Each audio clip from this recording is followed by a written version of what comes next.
Hello, dear friends. This is Lijiang, an ancient city that has a history of over 800 years. Lijiang was listed as the World Heritage Site in 1997. However, its history is more than that. As early as in the 1920s, American scientist and adventurer Joseph Rock came to Lijiang and did a lot of research on the Nashi culture. And after that, Lijiang became famous worldwide. And after it being listed on UNESCO's World Heritage Site in 1997, Lijiang attracted lots of tourists from abroad and China domestically. Lijiang became a hot spot for the tourists. So when I was in Lijiang almost 20 years ago, I was attracted by the local culture, traditional culture here, and gradually realized that there are more things for us to observe here. And one key issue is what is the impact of intangible cultural heritage affect the protection and the use of traditional culture here in Lijiang. When more and more tourists coming into Lijiang, a key issue is realized by the commentators and the scholars. That is the tension between commodification and authenticity of traditional culture.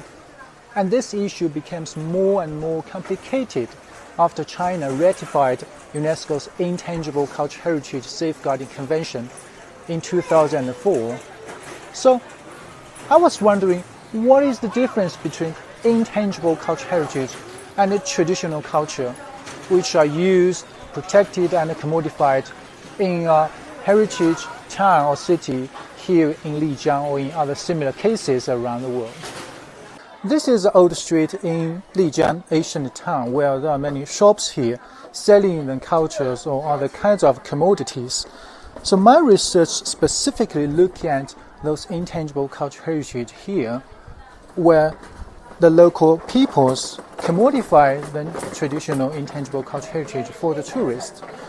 There have been lots of criticisms that Lijiang has been very much commercialized. Yes, as you can see here, there are many shops here. However, my research looks at how the local people or the intangible cultural heritage practitioners use the intangible cultural heritage, for one hand, to suffice the needs of tourists, on the other hand, for their own needs.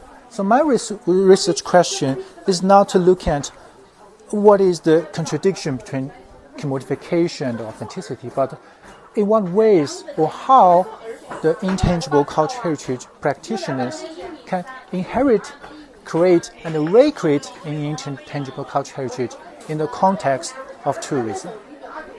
Why there is a contradiction between authenticity and commodification is mainly because the idea authenticity is looked at from an objective, materialist, or static approach. So my research takes a people-centered approach, which is also a subjective approach, to look at the agencies and the subjectivities of the intangible cultural heritage practitioners, to look at how and in what ways they can convey the value of intangible cultural heritage in a context of tourism.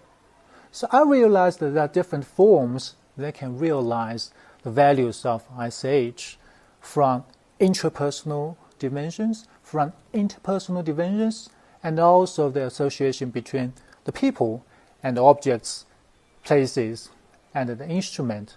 So I'm not asking questions how we can balance commodification on the one hand and authenticity, integrity, or other ideas on the other hand, but I'm asking questions how the environment, the policies, the institutes can facilitate the intangible cultural heritage practitioners to better convey and realize the intrapersonal, interpersonal values during the interaction between the cultural practice and the visitation of the tourists.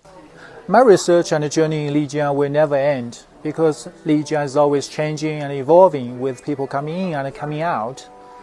However, my research focus is still on the culture holders in local community. welcome you to come to Lijiang to discover more with me in the future. Thanks.